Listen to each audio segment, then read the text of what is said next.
All right, so what we got here, we was out here yesterday doing a little repair on the gearbox on Bigfoot here, and we're gonna see if the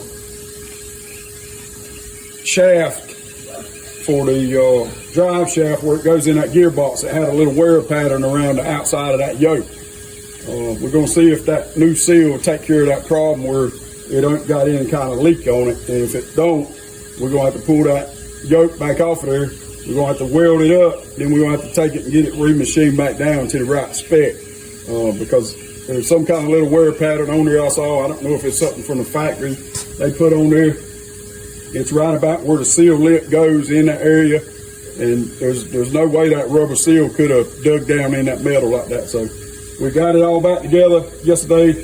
I wanted to give the silicone I put it around the back side of that washer enough time to cure before I put oil in it. I got some oil back in it this morning, so we're gonna crank it up and we're gonna see if what we did took care of the problem.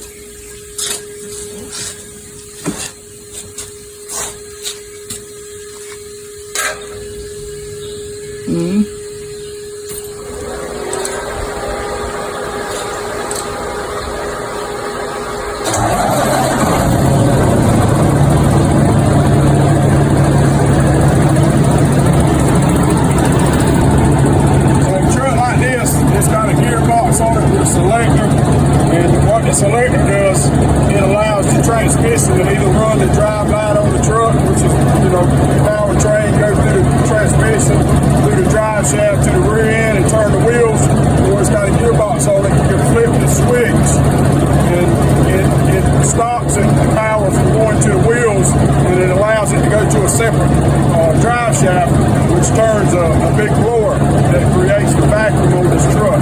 So what we have to do, we have to let the air build up on the truck a minute or so, a couple minutes, until it gets up to about 90 or 100 pounds on both tanks before it engages. Once it gets up to 90 or 100 pounds, then we can get in there and flip the switch and engage it.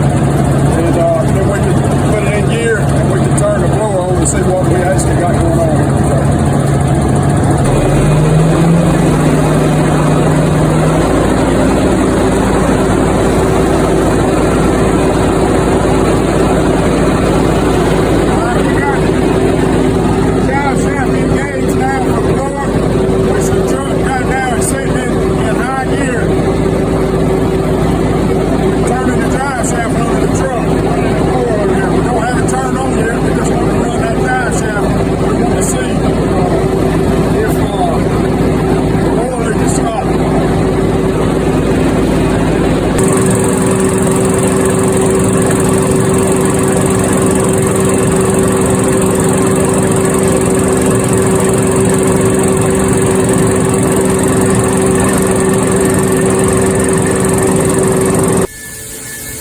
So what we got here, it looks like took care of the issue.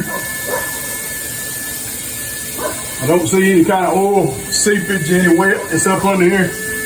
And before we changed it, it would dump everything in the gearbox out within, an hour or two. It was leaking that bad. And we just went ahead and drained the whole case and cleaned it and filled it back, with new gear oil. So everything looks good. For now,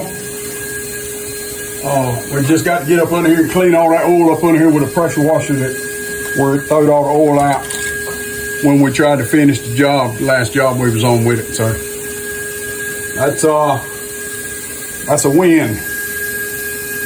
A win, win, win. Move on to the next one.